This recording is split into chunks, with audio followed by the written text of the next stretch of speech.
Hola, explorador de la fe. Imagina por un momento la escena, no como una historia antigua de un libro polvoriento, sino como si estuvieras allí, sintiendo la arena áspera bajo tus pies y el aire salado y denso en tus pulmones. Eres parte de una multitud inmensa, más de 2 millones de almas. Hombres, mujeres, niños, ancianos, liberados de 400 años de esclavitud hace apenas unos días. La euforia inicial de la libertad se está desvaneciendo rápidamente, reemplazada por un terror helado que te sube por la espina dorsal. Si alguna vez te has sentido atrapado, sin salida, este es el viaje que necesitas hacer. Suscríbete ahora, porque vamos a descubrir juntos que el poder que abrió un camino a través de lo imposible hace milenios sigue disponible para abrir un camino para ti hoy. Esta no es solo una historia, es un manual de liberación. Estás atrapado en una trampa perfecta, una obra maestra de la estrategia militar y la geografía cruel. Delante de ti se extiende el vasto e infranqueable Mar Rojo, una barrera de agua que se pierde en el horizonte, burlándose de tu impotencia.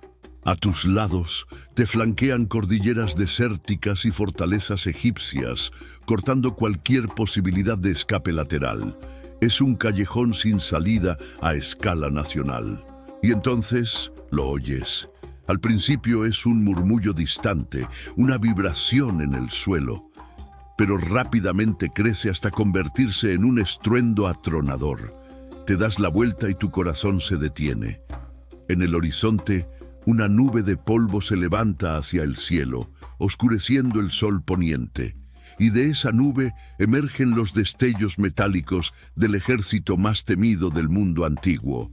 600 de los mejores carros de guerra del faraón, la fuerza de élite, la punta de lanza de una maquinaria militar que ha aplastado imperios. Faraón ha cambiado de opinión. Su dolor por la muerte de su primogénito se ha convertido en una furia vengativa, y ahora viene a reclamar su propiedad, a arrastrarte de vuelta a la esclavitud o a masacrarte en las orillas de este mar maldito.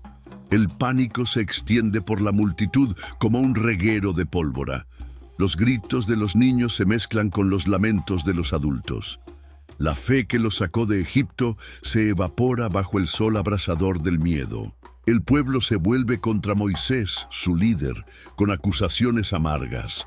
¿No había sepulcros en Egipto que nos has sacado para que muramos en el desierto? Mejor nos fuera servir a los egipcios que morir nosotros en el desierto. Es el grito de un pueblo al borde del abismo. Su recién descubierta libertad ahora parece una broma cruel, un espejismo que está a punto de disolverse en un baño de sangre. Esta no es solo una situación difícil, es una situación humanamente imposible. No hay estrategia militar, no hay solución diplomática, no hay escapatoria lógica. Están atrapados entre la espada de la venganza de su pasado, que los persigue implacablemente, y el muro de agua de un futuro imposible que bloquea su camino. Es la personificación de la desesperanza. Cada fibra de la razón humana grita que este es el final. Muchos de nosotros conocemos esta sensación, aunque a una escala diferente. La sensación de estar atrapado entre las deudas que te persiguen y un mercado laboral bloqueado, entre una enfermedad que avanza y un pronóstico médico sombrío, entre un pasado de errores que te acusa y un futuro que parece no tener puertas abiertas. Es la sensación del Mar Rojo, la convicción de que no hay salida. Atrapados entre la venganza del pasado y un futuro imposible, su única opción era mirar hacia arriba. Pero la orden que Dios estaba a punto de darles desafiaría toda lógica humana. En medio del caos ensordecedor, mientras el pánico colectivo amenazaba con desgarrar a la nación de Israel, Moisés se mantuvo firme. Levantó su voz por encima de los lamentos y pronunció palabras que desafiaban la realidad que tenían ante sus ojos. No temáis, estad firmes y ved la salvación que Jehová hará hoy con vosotros. Jehová peleará por vosotros, y vosotros estaréis tranquilos. Eran palabras de una fe inmensa, pero para la multitud aterrorizada, debieron sonar huecas frente al estruendo de los carros que se acercaban. Pero entonces, algo aún más extraño sucedió. El ángel de Dios y la columna de nube que habían estado guiando a Israel desde el frente, se movieron y se colocaron detrás de ellos, formando una barrera sobrenatural entre el campamento hebreo y el ejército egipcio. Para los egipcios, la nube trajo una oscuridad impenetrable, deteniendo su avance. Para los israelitas, iluminó la noche, dándoles un respiro temporal. En ese momento de quietud tensa, con la muerte contenida por un milagro de oscuridad y luz, Dios le habló a Moisés. Y la instrucción que le dio no fue una estrategia de batalla. No fue una orden de construir balsas o de prepararse para luchar. Fue una de las órdenes más absurdas y aparentemente ilógicas de toda la Biblia. En Éxodo, capítulo 14, versículo 15, Dios le dice a Moisés: ¿Por qué clamas a mí? Di a los hijos de Israel que marchen. Detengámonos y absorbamos la locura de esta orden. Marchar. ¿Marchar hacia dónde? La única dirección posible era hacia adelante, hacia el mar. Dios les estaba ordenando que caminaran directamente hacia la barrera infranqueable que era la fuente de su desesperación. Era como decirle a un hombre atrapado en un tejado en llamas que caminara hacia el borde. Desde una perspectiva puramente humana, era un mandato suicida. Aquí nos encontramos en el corazón de la tensión entre la fe y la razón. La razón gritaba: ¡es una locura! El mar es la muerte. Dar la espalda al enemigo es la muerte. Estamos perdidos. La razón exigía una solución visible, un plan tangible, una estrategia que tuviera sentido lógico. Pero la fe exigía algo completamente diferente: obediencia a una palabra que contradecía todas las evidencias sensoriales. Este es el momento de la prueba de fe definitiva, y es crucial entender qué ocurrió antes de que se produjera cualquier milagro visible en el agua. Antes de que el mar se partiera, antes de que apareciera el camino seco, estaba la orden de caminar hacia la imposibilidad. Dios no les pidió que tuvieran fe en un camino que ya veían, les pidió que crearan el camino con la fe de su obediencia. Esta es una lección profunda para nuestras propias vidas. A menudo oramos pidiendo a Dios que nos muestre la salida de nuestra crisis, que nos dé un plan detallado de 5 pasos. Esperamos que el mar se abra para luego y solo entonces sentirnos seguros para avanzar. Pero el modelo del Éxodo nos muestra que Dios a menudo opera al revés. Él nos da la orden de marchar hacia nuestro obstáculo, de dar el primer paso de fe en la oscuridad, y es en el acto de esa obediencia absurda donde se desata su poder para abrir el camino. La orden de marchar no era solo una prueba, era una declaración. Era una declaración de que la solución de Dios no se encontraría en las estrategias humanas, sino en su poder soberano. Era una forma de llevar al pueblo a un punto de total dependencia, donde no tuvieran absolutamente ninguna otra opción más que confiar en Él por completo. Pero mientras Moisés, en un acto de fe asombroso, obedecía y levantaba su vara sobre el mar, algo comenzó a suceder. No fue un acto de magia instantánea, con el agua partiéndose como una cortina de teatro. Fue la puesta en marcha de una fuerza de la naturaleza tan colosal, tan implacable, que la ciencia moderna apenas puede empezar a modelar. Moisés extendió su mano sobre el mar, un acto simbólico de obediencia a la orden absurda de Dios. Y en respuesta, el texto bíblico nos dice que Jehová hizo retirar el mar por un recio viento oriental toda aquella noche, y volvió el mar en seco. No fue un chasquido de dedos, no fue un evento instantáneo, fue un proceso que duró toda una noche impulsado por una fuerza de la naturaleza específica y observable. Un viento del este increíblemente poderoso. Durante siglos, los escépticos han descartado la historia como un mito imposible, pero en las últimas décadas, un número creciente de científicos, oceanógrafos y meteorólogos han comenzado a investigar si existe algún mecanismo físico conocido que pueda, al menos en teoría, replicar los eventos descritos en el libro del Éxodo. Y sorprendentemente, la respuesta es sí. La teoría principal, respaldada por estudios y simulaciones por ordenador, se conoce como Wind Set Down, o en español, empuje del viento. El fenómeno funciona de la siguiente manera. Si un viento extremadamente fuerte y sostenido sopla sobre un cuerpo de agua durante un período prolongado, puede, literalmente, empujar el agua hacia un lado, haciendo que el nivel baje drásticamente en el lado de donde sopla el viento y se acumule en el lado opuesto. Este efecto es particularmente pronunciado en cuerpos de agua relativamente poco profundos o en configuraciones geográficas específicas, como una curva en un río o una laguna costera. Investigadores del Centro Nacional de Investigación Atmosférica de Estados Unidos y de la Universidad de Colorado realizaron una serie de simulaciones por ordenador para probar esta teoría. Modelaron un escenario basado en posibles ubicaciones para el cruce, como una antigua lengua del Mar de Juncos o un lago al norte del Golfo de Suez.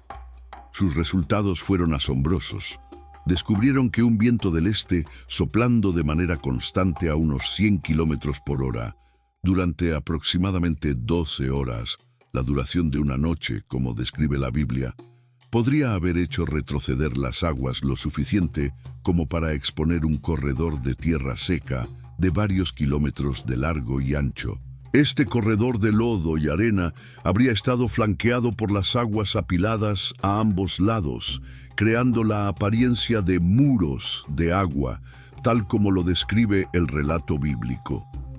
El viento no solo habría apartado el agua, sino que también habría ayudado a secar el suelo lo suficiente como para permitir el paso de personas y carros. Aquí nos enfrentamos a una tensión fascinante. ¿Podría un fenómeno natural, aunque extremo e inusual, ser la explicación detrás de uno de los mayores milagros de la Biblia? Para algunos, esta idea podría parecer que le resta poder al milagro. Si la ciencia puede explicarlo, ¿dónde queda Dios? Pero esta perspectiva, como veremos, es una visión demasiado estrecha de cómo opera el poder divino. Por ahora, consideremos la fuerza necesaria. Un viento de 100 kilómetros por hora es el equivalente a un huracán de categoría 1. No es una simple brisa. Es una fuerza de la naturaleza aterradora y anómala, especialmente en esa región. Mantener esa fuerza de manera constante, desde una dirección precisa, durante 12 horas seguidas, no es un evento meteorológico común. Sería un fenómeno único en una generación, o incluso en un milenio. El recio viento oriental, descrito en la Biblia, no es, por tanto, una simple nota poética. Podría ser la clave científica del milagro. Dios, el Señor de la creación, habría utilizado una de sus propias leyes físicas, la dinámica de fluidos, y la habría amplificado a una escala épica y con una precisión quirúrgica para lograr su propósito. El viento es un candidato poderoso y científicamente plausible, pero no es el único. Otros científicos, observando diferentes pistas en el texto y en la geología de la región, señalan un evento aún más violento y repentino que podría haber despejado el camino en cuestión de minutos. La teoría del empuje del viento es fascinante porque encaja perfectamente con la descripción bíblica de un recio viento oriental que sopló toda la noche. Proporciona un mecanismo natural plausible para un proceso gradual.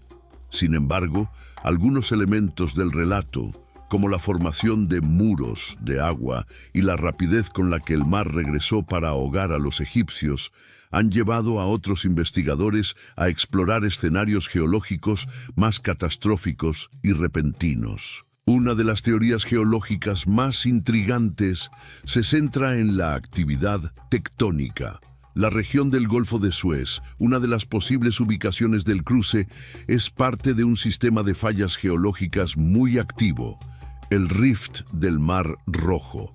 Es una zona donde las placas tectónicas africana y arábiga se están separando. Esto significa que los terremotos han sido y son un fenómeno común en la región. Un poderoso terremoto submarino cerca del lugar del cruce podría haber causado un fenómeno conocido como recesión de tsunami. Justo antes de que un tsunami golpee la costa, el agua a menudo se retira drásticamente, exponiendo el lecho marino durante varios minutos, o incluso más, antes de que la ola masiva regrese con una fuerza devastadora. Si un evento sísmico de este tipo hubiera ocurrido, podría haber creado un corredor seco de forma casi instantánea. Esta teoría tiene el atractivo de explicar la rapidez y la violencia del regreso de las aguas, que habrían vuelto como una ola de tsunami, aniquilando al ejército egipcio en un instante. Sin embargo, también presenta problemas. La duración de la recesión de un tsunami suele ser breve, posiblemente no lo suficiente como para que una multitud de 2 millones de personas pudiera cruzar. Además, aunque explica el regreso violento del agua, no explica también la formación de muros a ambos lados, como lo hace la teoría del viento. Otra teoría, aún más dramática, conecta el éxodo con uno de los mayores desastres naturales del mundo antiguo, la colosal erupción volcánica de Thera, la isla que hoy conocemos como Santorini, en el mar Egeo, alrededor del siglo XV a.C. Esta fue una de las erupciones más potentes de la historia humana, que provocó megatsunamis que devastaron toda la costa del Mediterráneo oriental, incluyendo el delta del Nilo en Egipto. Algunos académicos han propuesto que el éxodo podría haber coincidido con este cataclismo. La erupción habría causado terremotos. La columna de humo y fuego podría explicar la columna que guiaba a Israel, y los tsunamis resultantes podrían explicar la partición y el posterior regreso del mar.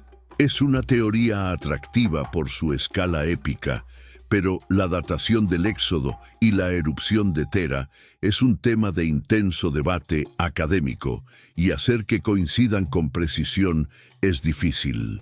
Aquí nos encontramos con una tensión interesante. Tenemos varias teorías científicas, cada una con sus fortalezas y debilidades. La teoría del viento explica la duración y los muros de agua. La teoría del terremoto explica la rapidez del regreso del agua. Y la teoría del volcán ofrece un contexto cataclísmico a gran escala. Cada una de estas teorías ofrece una pieza plausible del rompecabezas, pero ninguna de ellas por sí sola parece capturar perfectamente cada detalle del relato bíblico. Es posible que la verdad sea una combinación de estos factores. Quizás un terremoto debilitó una barrera natural de tierra, permitiendo que un viento huracanado sostenido hiciera el resto del trabajo. No lo sabemos con certeza, pero la búsqueda de una única explicación científica perfecta podría estar haciéndonos pasar por alto el punto más importante de todos. Hemos analizado la física, la geología y la vulcanología. Cada teoría nos da un posible cómo, un mecanismo natural a través del cual el milagro pudo haber ocurrido. Pero al enfocarnos tanto en el mecanismo, corremos el riesgo de olvidar la pregunta más crucial. Estamos, al tratar de explicarlo todo, haciendo la pregunta correcta. Hemos explorado un fascinante abanico de posibilidades científicas: un viento huracanado, un terremoto submarino, una erupción volcánica cataclísmica. Cada una de estas teorías intenta construir un puente entre el relato bíblico y las leyes naturales que conocemos. Pero es precisamente en este punto donde a menudo surge la objeción más común y persistente del escéptico. El argumento es el siguiente: si puedes encontrar una explicación natural para el parto del Mar Rojo, ya sea el viento o un tsunami, entonces deja de ser un milagro. Simplemente fue un afortunado fenómeno natural que los antiguos hebreos, en su ignorancia, atribuyeron a Dios. Este argumento es increíblemente común y a primera vista parece lógico, pero se basa en una suposición fundamentalmente errónea, en una falsa dicotomía que ha envenenado el diálogo entre la ciencia y la fe durante siglos. Esta suposición es que un evento solo puede ser o natural o sobrenatural, pero nunca ambas cosas a la vez. Es la idea de que si la ciencia puede explicar el cómo, entonces no hay lugar para Dios. Vamos a desafiar directamente esta suposición. ¿Son la ciencia y la fe realmente enemigas, condenadas a una batalla a muerte por el territorio de la explicación? ¿O son más bien dos lenguajes diferentes, dos herramientas distintas que describen la misma y única realidad desde perspectivas complementarias? La ciencia es un método increíblemente poderoso para responder a la pregunta de ¿cómo? Describe los mecanismos físicos, las cadenas de causa y efecto, las leyes que gobiernan el funcionamiento del universo material. La ciencia puede explicar cómo la gravedad mantiene a los planetas en órbita, cómo la fotosíntesis convierte la luz solar en energía, o cómo un viento fuerte puede desplazar una gran masa de agua. Su dominio es el mecanismo. La fe, por otro lado, se ocupa de preguntas que la ciencia no está diseñada para responder. Se ocupa del quién y del por qué. La fe pregunta: ¿quién escribió las leyes de la física que la ciencia se limita a describir? ¿Hay un propósito detrás del mecanismo? ¿Hay una intención, una voluntad, un agente detrás de la cadena de causa y efecto? Su dominio es el significado y el propósito. Desde esta perspectiva, un milagro no es necesariamente un evento en el que Dios rompe sus propias leyes, como un niño que rompe un juguete. Más a menudo, un milagro es un evento en el que Dios utiliza, amplifica y dirige sus propias leyes de una manera y en un momento que revela su propósito de forma inconfundible. La ciencia puede describir el movimiento de las moléculas de aire en un viento huracanado, pero no puede explicar por qué ese viento comenzó a soplar en el momento preciso en que un ejército estaba a punto de masacrar a un pueblo de refugiados. Creer que una explicación natural anula la acción divina es como analizar la tinta y el papel de una carta de amor y concluir que, como podemos explicar sus propiedades químicas, la carta no tiene autor ni propósito. Es un error de categoría. La ciencia describe el medio, pero la fe percibe al autor y su mensaje. Por lo tanto, la existencia de una posible explicación natural para el parto del Mar Rojo no debilita la historia, de hecho, la fortalece. Nos muestra a un Dios que no es un mago caprichoso que actúa fuera de su creación, sino a un maestro ingeniero que es el soberano Señor de las fuerzas naturales que Él mismo puso en movimiento. Porque el verdadero milagro del Mar Rojo, el aspecto del evento que siempre permanecerá fuera del alcance del método científico, no reside en el mecanismo físico que lo causó. El verdadero milagro, el que la ciencia nunca podrá explicar, es mucho más profundo y asombroso, su impecable y perfecto timing. Hemos llegado al verdadero corazón del milagro, a la dimensión que ninguna simulación por ordenador o análisis geológico podrá jamás explicar. Hemos desmantelado la falsa dicotomía entre lo natural y lo sobrenatural, entendiendo que Dios puede, y a menudo, utiliza las fuerzas de la naturaleza como su instrumento, Con esta comprensión, ahora podemos apreciar la verdadera genialidad y el poder inconfundible de la intervención divina en el Mar Rojo. La gran revelación es esta: el milagro no fue el viento, el milagro fue el reloj. Pensemos en la cadena de improbabilidades cósmicas que tuvieron que alinearse con una precisión de fracción de segundo para que este evento ocurriera como lo hizo. No se trata simplemente de que soplara un viento fuerte. Se trata de una secuencia de eventos perfectamente sincronizados que desafían cualquier cálculo de probabilidad. Primero, el timing del comienzo. El viento huracanado o el terremoto submarino no comenzó un día antes, lo que habría alertado a los egipcios y les habría permitido buscar una ruta alternativa. No comenzó un día después, lo que habría sido demasiado tarde para el pueblo de Israel.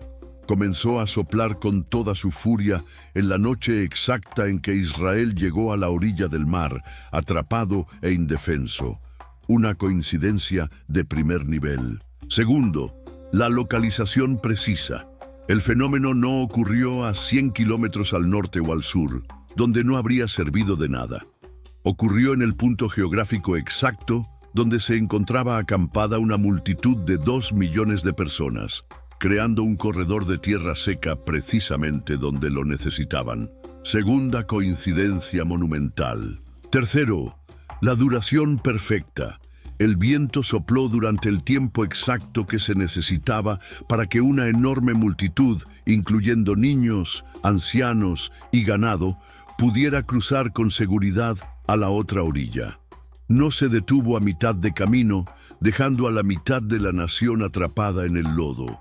Mantuvo su fuerza durante las horas necesarias para completar la evacuación. Tercera coincidencia, que ya roza lo imposible. Finalmente, y lo más asombroso de todo, el timing del final. En el preciso instante en que el último israelita puso su pie en la orilla opuesta, y mientras todo el ejército egipcio, con sus carros pesados, se encontraba en medio del lecho del mar, el mecanismo se revirtió. El viento cesó, o las placas tectónicas se reajustaron, y los muros de agua se derrumbaron no lentamente, sino con una fuerza catastrófica, aniquilando a sus perseguidores en un instante. Cuarta coincidencia, que pulveriza cualquier noción de azar. Cuando sumamos estas 4 dimensiones, el momento, el lugar, la duración y la reversión, la probabilidad de que todo esto fuera un afortunado accidente natural se vuelve tan infinitesimalmente pequeña que se necesita más fe para creer en la coincidencia que para creer en un director. Esto transforma nuestra visión de Dios. Él no es simplemente un Dios de los huecos, un ser al que recurrimos solo para explicar las cosas que la ciencia aún no entiende. No, Él es el Señor de todo el sistema. Es el director de orquesta cósmico, que no solo escribió la sinfonía de las leyes naturales, sino que también dirige cada instrumento con una precisión absoluta para lograr sus propósitos redentores en la historia. Él no rompe las reglas. Él es el autor de las reglas y las utiliza con una maestría que nos deja sin aliento. Este acto de liberación perfectamente sincronizada no fue un evento único y aislado, diseñado para asombrar al faraón. Se convirtió en la firma indeleble de Dios, el patrón oro de la salvación, el modelo de liberación que sería recordado, celebrado y repetido a lo largo de toda la historia bíblica y que sigue siendo relevante para nosotros hoy. El cruce del Mar Rojo no fue simplemente un escape milagroso. Se convirtió en el evento definitorio en la memoria de Israel. Fue la historia fundamental que los padres contarían a sus hijos, generación tras generación, para responder a la pregunta: ¿quién es nuestro Dios y cómo actúa?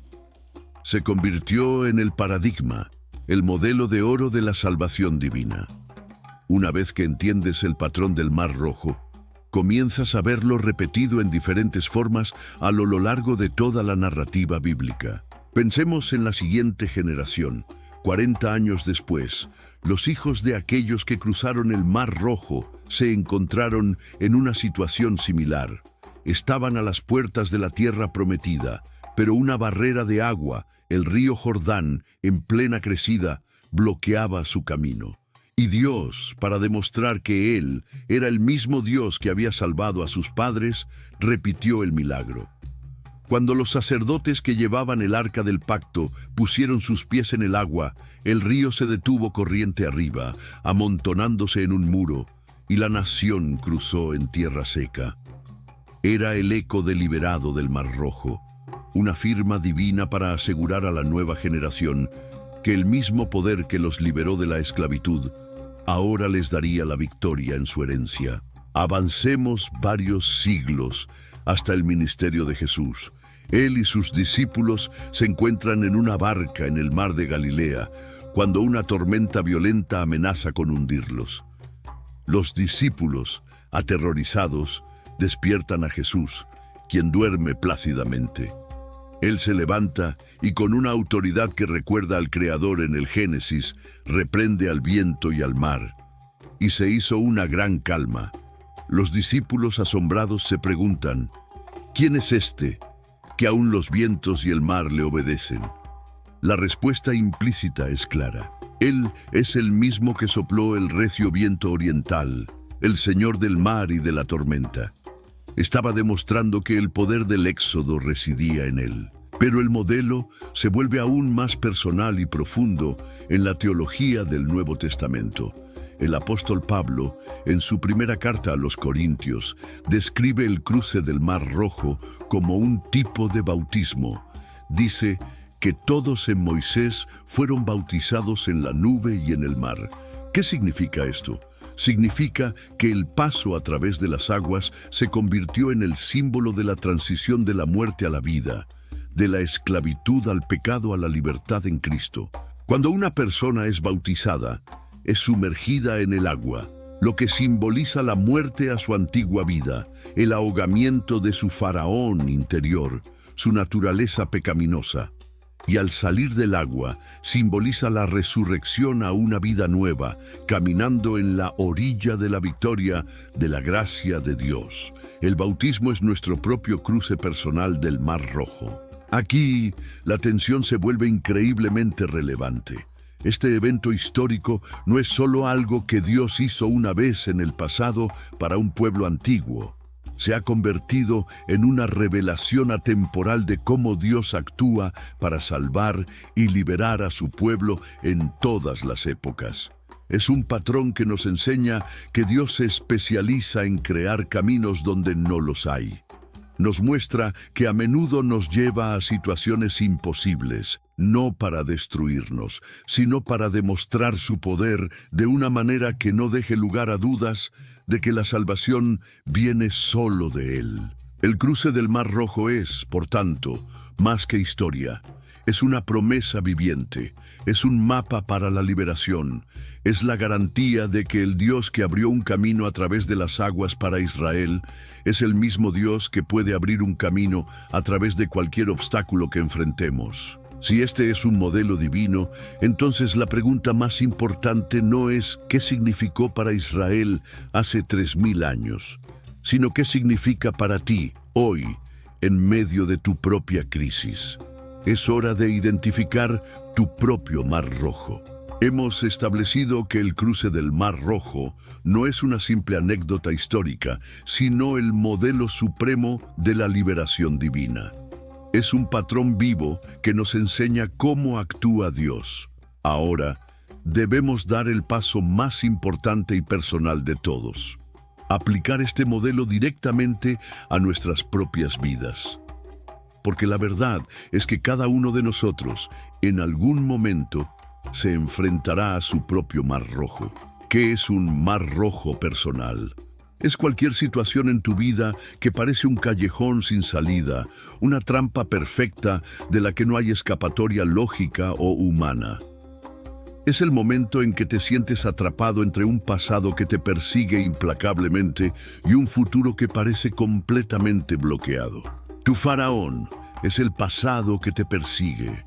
Puede ser el ejército de deudas que galopa detrás de ti, amenazando con aplastar tu estabilidad financiera. Puede ser el recuerdo de un error, un fracaso o una herida que se niega a dejarte ir, acusándote y recordándote tu indignidad. Puede ser un hábito destructivo o una adicción que te ha esclavizado durante años, y aunque intentas huir, su poder parece alcanzarte siempre. Y delante de ti está tu mar. Es la barrera que bloquea tu futuro. Puede ser el diagnóstico de un médico que suena como una sentencia de muerte, un muro de agua infranqueable para tus sueños y planes.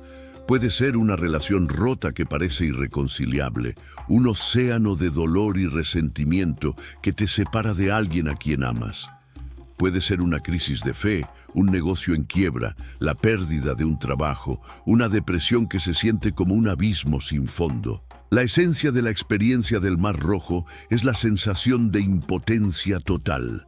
Has agotado todas tus opciones, has probado todas las estrategias, has pedido consejo a todos los expertos y nada ha funcionado. Estás paralizado en la orilla, escuchando los carros de tu pasado acercarse, mientras miras fijamente el muro de agua de tu futuro imposible. Y en ese momento, como los israelitas, tu corazón clama: he llegado hasta aquí solo para morir. Aquí reside la tensión más profunda de nuestra fe.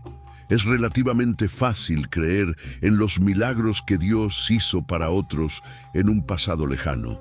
Podemos leer la historia del Éxodo y maravillarnos del poder de Dios.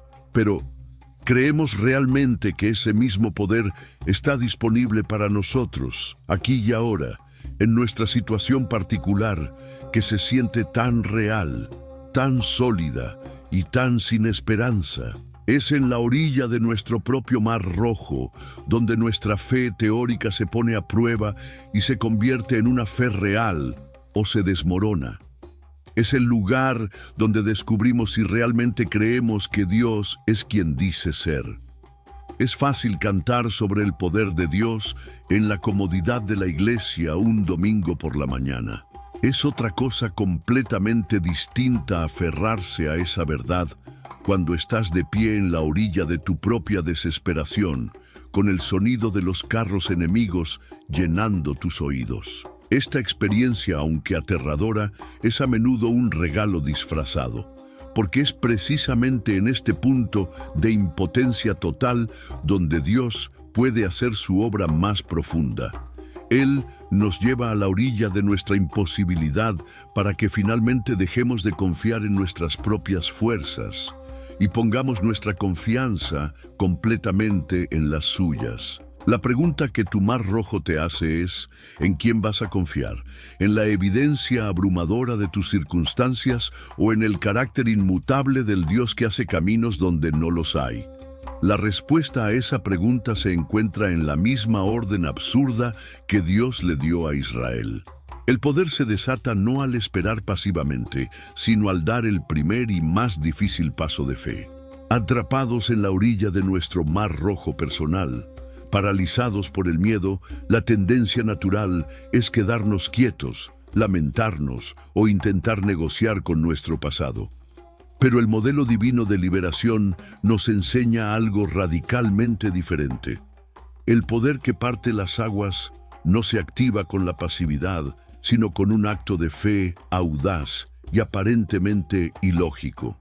Recordemos la orden de Dios a Moisés: di a los hijos de Israel que marchen. ¿Qué significa para nosotros marchar hacia nuestro mar? Significa que la fe no es una negación del problema. La fe no pretende que el mar no está ahí.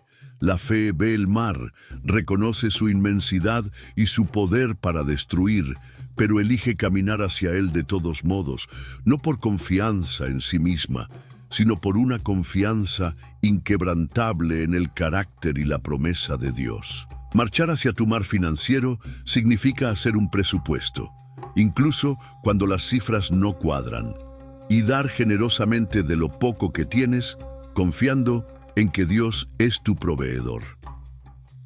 Marchar hacia tu mar de enfermedad significa buscar el mejor tratamiento médico disponible, mientras oras con una fe audaz por la sanación divina, confiando en que Dios es tu sanador. Marchar hacia tu mar de una relación rota significa dar el primer paso de humildad, pedir perdón o ofrecerlo, incluso cuando no sabes si será recibido, confiando en que Dios es tu restaurador. Es el principio de la obediencia activa. Es hacer lo que puedes hacer en lo natural, mientras confías en que Dios hará lo que solo Él puede hacer en lo sobrenatural. La fe sin obras, como nos dice el apóstol Santiago, está muerta. No es el acto de marchar lo que parte el mar, sino que el acto de marchar es la evidencia de la fe que desata el poder de Dios para partir el mar. Aquí nos enfrentamos a la lucha interna más intensa de la vida cristiana. Es la batalla que se libra en la arena de nuestra propia mente entre el miedo y la fe. El miedo nos grita: no te muevas, es demasiado peligroso, te ahogarás, ríndete. El miedo nos encadena a la orilla de la inacción, pero la fe susurra: camina, da el siguiente paso. Yo estoy contigo, yo pelearé por ti. Esta es la razón por la que la oración es tan crucial en este momento. La oración es el acto por el cual alineamos nuestra voluntad con la voluntad de Dios y extraemos de Él la fuerza para obedecer cuando todo nuestro ser quiere retroceder. Es donde confesamos nuestro miedo y lo intercambiamos por su fuerza. Es donde declaramos nuestra confianza en su poder por encima de nuestras circunstancias. Por eso, quiero invitarte a hacer tuya esta declaración de fe, esta oración para marchar hacia tu mar. Señor, estoy de pie en la orilla de mi propio mar Rojo. Detrás de mí escucho los carros de mi pasado, mis miedos, mis fracasos y mis ansiedades, y me persiguen. Delante de mí veo una barrera de imposibilidad, un mar de circunstancias que me dice que no hay salida.